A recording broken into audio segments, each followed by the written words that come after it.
What will the price of XRP be in the future? What does BlackRock's head of digital assets have to say about XRP's price? Why has Goldman Sachs designated Ripple as a payment opportunity? To discover out, watch the video until the conclusion. By pushing the like button and subscribing to this channel, we can help develop the XRP Lab community. XRP might hit $500 or $3,000. Some people, including the head of digital assets at BlackRock and a member of the Ripple board of directors, appear to believe it can happen. I'm not talking about day traders. I'm talking about the head of digital assets at BlackRock and a member of the Ripple board of directors. So, back in 2018, they basically made some major predictions regarding Bitcoin and XRP. So, in June 2018, Susan Athey, a member of the Ripple board of directors, and Robert Mitchnick, now the head of digital assets at BlackRock, teamed to create a fundamental valuation approach for crypto assets, which they termed Fundamental. This was a research paper that they utilized to figure out how much Bitcoin and XRP are worth now and in the future. They created an XRP valuation calculator, which used a lot of economics and maths to come up with these estimates. I'm sure some of you will want to dig in and look at the actual numbers, as they go into great detail about how they came up with them. As a result, their study paper concentrated on issues such as demand and supply, as well as transaction and storage demand. It is now possible to construct models or frameworks for calculating the value of particular cryptocurrencies as a result of this prediction model, which is essentially what it is. The fact that they have stated several times that these predictions are on the conservative side, such as their Bitcoin prediction for 2030, which predicted a high of 93,000 and a low of 45,000, and Bitcoins are currently trading at around 45,000, demonstrates that they have considered a variety of economic factors when making these predictions. By 2030, they predict that XRP will hit a high of 32.19 and a low of 6.37. They're now really respectable figures, and they'll give you plenty of time to accumulate all of the Bitcoin and XRP you desire before the price reaches those levels. Do you think XRP will follow this article's advice and reach its high forecast of $32? The only way this will happen, as far as we know, is if the litigation between Ripple and the Securities and Exchange Commission is finally resolved. The complete picture of XRP has finally been revealed. It will be relisted on all major stock exchanges once it has total regulatory clarity. It gains widespread acceptability and institutional support for the purpose for which it was created, namely the instantaneous movement of millions of dollars around the world. Naturally, the price of XRP will climb as a result of this. Will this actually cause the price of XRP to rise to the high forecast of 32? Everything else being equal, their estimates are very correct. The one thing they have not taken into account is macroeconomic circumstances, which occurred in 2020, rather than 2030, when Bitcoin reached an all-time high. XRP would have been in the area of the Securities and Exchange Commission complaint. Please leave a comment below to let me know what you think.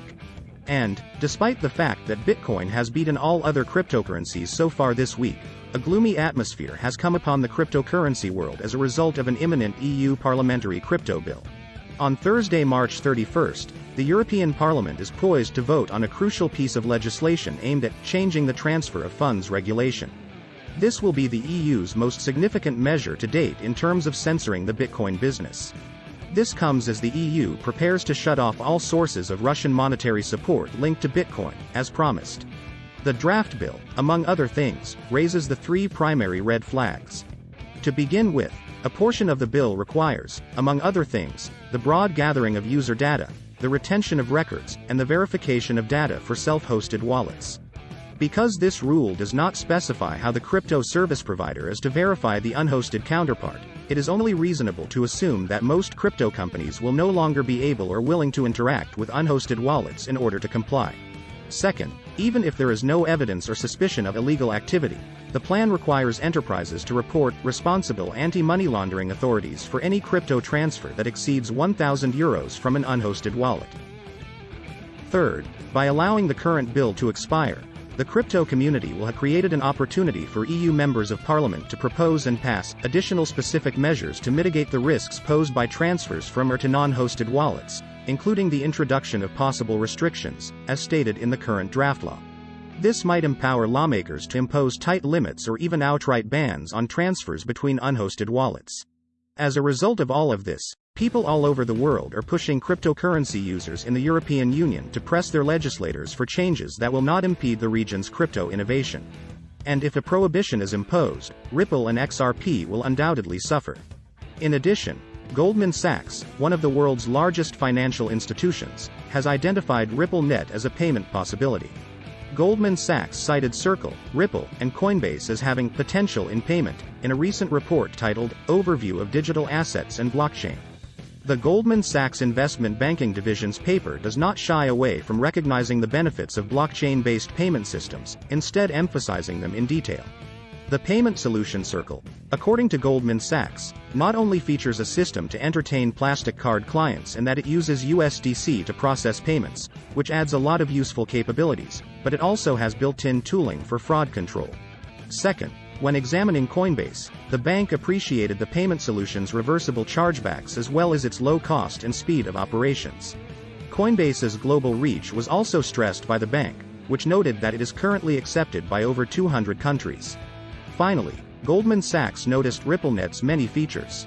RippleNet, which operates in 55 countries across 6 continents, has a diverse, low-cost, homogeneous, and one-stop payment environment, according to the bank. With RippleNet, financial institutions can extend payment services to new places that would otherwise be difficult or expensive to reach. The findings show a significant shift in institutional views toward Bitcoin. Other such incidents have occurred recently, demonstrating the problem's persistence.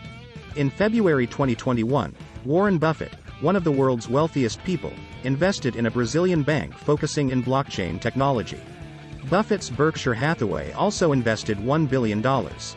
Remember that the billionaire has been an outspoken critic of cryptocurrency in the past.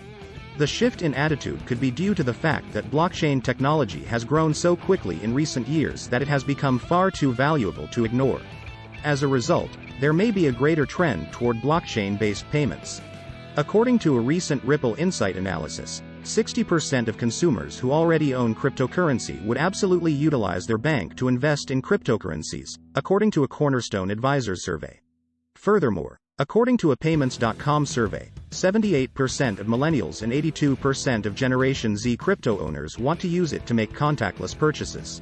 In terms of enabling instant payments through the use of digital banking systems, Asia and the Pacific have moved to the top of the world. Asia-Pacific Accreditation Cooperation has emerged to dominate the digital banking business in recent years, accounting for 20% of the world's 250 digital banks. Instant payments are digital transactions between participating banks that use an instant messaging payment layer to allow for real-time settlements and outstanding end-user experiences.